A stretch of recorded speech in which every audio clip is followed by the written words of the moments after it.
Video देखने के लिए मोटिवेशनल कहानियों को सब्सक्राइब, लाइक एंड शेयर कीजिए। एक गांव में पुट्ठा नाम का एक व्यक्ति अपनी पत्नी शर्मिली के साथ रहता था। पुट्ठा की भूलने की आदत के कारण उसे गांव में सब लोग भूलाराम कहते थे। दोपहर के 12 बज चुके थे और पुट्ठा अभी तक सो रहा था। शर्मिली क्रोधित होकर पुट्ठा के पास आकर बोली, अरे भोला जी, कब तक सोते रहोगे? क्या काम पे नहीं जाना? 3 घंटे से उठाने का प्रयास कर रही हूँ, लेकिन तुम्हारी नींद है जो खुलने का नाम ही नहीं ले रही। शर्मिली की आवाज सुनकर पुट्ठा की आंखें खुल गईं और हड़बड़ाते हुए इधर-उधर देखने लगा। अजी, ऐसे क्या देख रहे हो? अपने ही घर पर बैठे हुए हो आप? वो तो सब ठीक है, लेकिन मैं कहाँ पर हूँ? जाहिर सी बात है, कल रात आप अपने ही घर पर सोए थे, तो अपने ही घर पर उठोगे ना। जंगल में तो उठोगे नहीं। अरे याद आया, ये तो मेरा ही घर है, लेकिन तुमने मुझे इतनी सुबह सुबह क्यों उठा दिया? जरा आकाश की तरफ भी नजर दौड़ा लीजिए, आपको पता लग जाएगा कि दोपहर के 12 बज गए हैं। सुबह हुए 6 घंटे हो चुके हैं। बड़ी मुश्किल से मंगत भैया के यहाँ बड़ी मिन्नतें करके तुम्हें काम पर लगवाया था, और जब से तुम्हें काम पर लगवाया है, तब से एक बार भी तुम समय से काम पर नहीं पहुँचे। हाँ, तुम सही कहती हो। मैं तो भूल ही गया कि आज मंगत भैया ने मुझे सुबह 8 बजे ही काम पर बुलाया था। मैं जल्दी से तैयार हो जाता हूँ, तुम नाश्ता लगा दो। नाश्ता करके क्या करेंगे? अब दोपहर के 12 बज गए हैं, अब तो भोजन ही करिए। पुट्ठा तैयार होकर भोजन करने बैठ गया। पुट्ठा खामोशी से भोजन समाप्त करते हुए अपनी पत्नी शर्मिली से बोला, दाल तुमने वाकई बहुत स्वादिष्ट बनाई है शर्मिली, हमेशा की तरह। लेकिन हमेशा की ही तरह तुम मुझे आम का अचार देना तो भूल ही गई हो। आपने दाल कम और आम का अचार ज्यादा खाया है। अब मुझ पर एक एहसान करेंगे आप।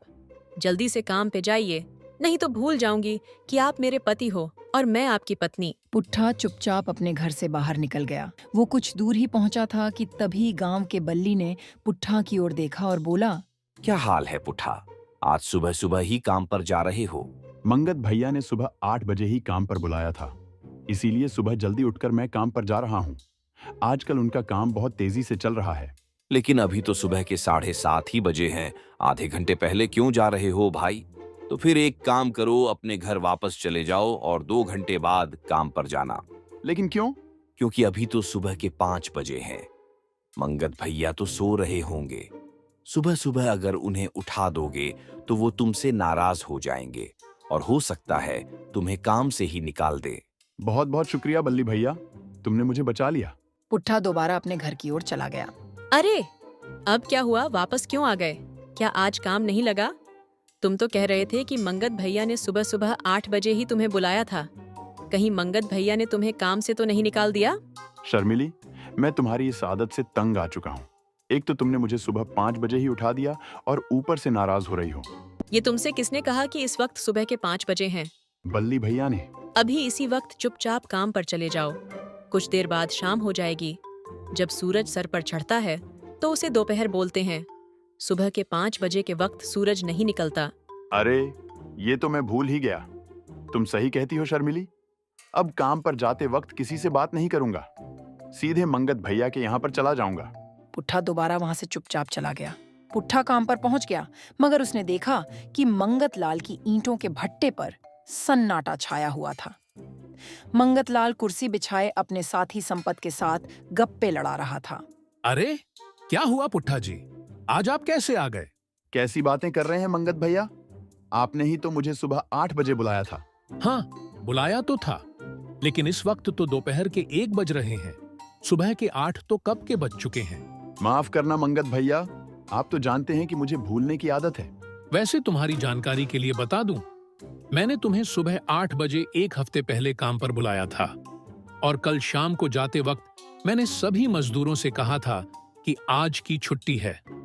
आज मेरे शहर से कुछ मेहमान आने वाले हैं। कोई बात नहीं पुट्ठा, अब तुम घर जाओ, कल आराम से काम पर आना, मेरे मेहमान आने वाले होंगे। मंगत लाल की बात सुनकर पुट्ठा चुपचाप वहां से चला गया। पुट्ठा के जाते ही एक कार मंगत लाल के पास आकर रुकी। कार में से एक व्यक्ति बाहर निकलकर खड़ा हो गया। तुम हमारी गैंग के लिए बरसों से काम कर रहे हो मंगतलाल।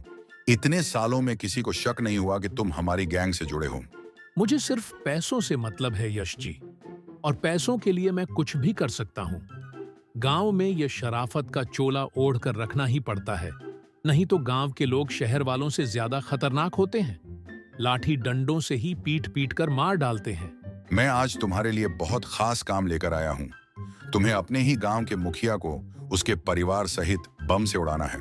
तुम्हें इस काम के लिए 10 करोड़ रुपए मिलेंगे। मैं कोई कच्चा खिलाड़ी नहीं हूं यश। 25 करोड़ रुपए से कम मैं नहीं मानूंगा। मुझे पता था मंगतलाल कि तुम एक नंबर के लालची व्यक्ति हो, और मैं जानता था कि तुम 25 करोड़ रुपए ही मांगोगे। और तुम ये भी जानते हो कि मैं कोई भी काम करने से पहले मामले की जड़ तक पहुंचता हूं। पिछली बार शहर के सबसे बड़े बिजनेसमैन राजन कसाना के घर पर बम ब्लास्ट मैंने ही करवाए थे। आज तक पुलिस उसका सुराग नहीं लगा सकी। मैं तुमसे बहस नहीं करना चाहता। मैं तुम्हें तुम्हारी कीमत देने को तैयार हूँ। तुम्हारे अकाउंट में आज शाम को 25 करोड़ रुपए जमा कर दिए जाएंगे। इस बैग को मुखिया के घर पर रख देना। इतना बोलकर यश वहां से जाने ही वाला था कि तभी वह किसी को देखकर चौंक गया। सामने पुट्ठा खड़ा था। पुट्ठा को देखकर तीनों के पसीने छूट गए। पुट्ठा, तू यहाँ कब से खड़ा है? मैंने तुझे घर जाने के लिए कहा था ना। लेकिन मैं तो सीधे घर से अभी आया हूँ। आपने मुझे जाने के लिए कब बोला? ये नमूना कौन है? इसने तो हमारी सारी बातें सुन ली होंगी। ये हमारे लिए खतरा है। पागल मत बनो। ये मेरे ही गांव का भुलक्कड़ पुट्ठा है। इसे भूलने की आदत है। तभी मंगतलाल के दिमाग में एक विचार तेजी से कौंधा और पुट्ठा से बोला। पुट्ठा, तुम काम पर कल से आना, आज नहीं। और हाँ, इस बैग को मुखिया जी के घर याद से दे देना। तुम्हें याद तो रहेगा ना? जी बिल्कुल मंगत भैया, मैं इस बैग को बल्ली के घर दे दूंगा। बल्ली के घर में नहीं पुट्ठा, मुखिया के घर पर दे आना। इस बात को मत भूल जाना, नहीं तो मैं तुम्हारी पत्नी शर्मिली से तुम्हारी शिकायत कर दूंगा।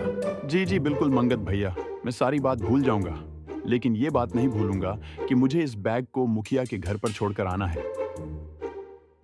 अब ये मुखिया के घर पर बैग पहुंचा देगा और मुखिया अपने परिवार सहित बम धमाके से मर जाएगा। सारा इल्जाम पुट्ठा के ऊपर लगेगा और पुट्ठा को ये याद भी नहीं रहेगा कि ये बैग मैंने उसे दिया था। मैं और संपत पुट्ठा के पीछे जाते हैं। पुट्ठा जैसे ही इस बैग को मुखिया के घर पर देगा, मैं दूर से रिमोट कंट्रोल का बटन दबा दूंगा। संपत और मंगतलाल पुट्ठा के पीछे लग गए, मगर उन दोनों ने देखा कि पुट्ठा मुखिया के घर के करीब जाकर अचानक रुक गया। मंगत भैया ने मुझे मुखिया जी के यहाँ पर क्यों देने के लिए कहा होगा? मेरा ख्याल है कि उन्होंने आईजी को ये बैग देने के लिए बोला है। इतना कहकर पुट्ठा सीधे गांव की पुलिस चौकी की ओर मुड़ गया। पुट्ठा को पुलिस चौकी की ओर जाता देख संपत और मंगतलाल के पसीने छूट गए। अरे मंगत भैया, ये कहाँ जा रहा है? इसे रोको। अरे पागल हो गया है क्या? अब अगर इसके साथ हमें किसी ने देख लिया तो हमारी पोल खुल सकती है। अगर इस भुलक्कड़ ने ये बैग पुलिस के हाथ में पकड़ा दिया तो क्या होगा?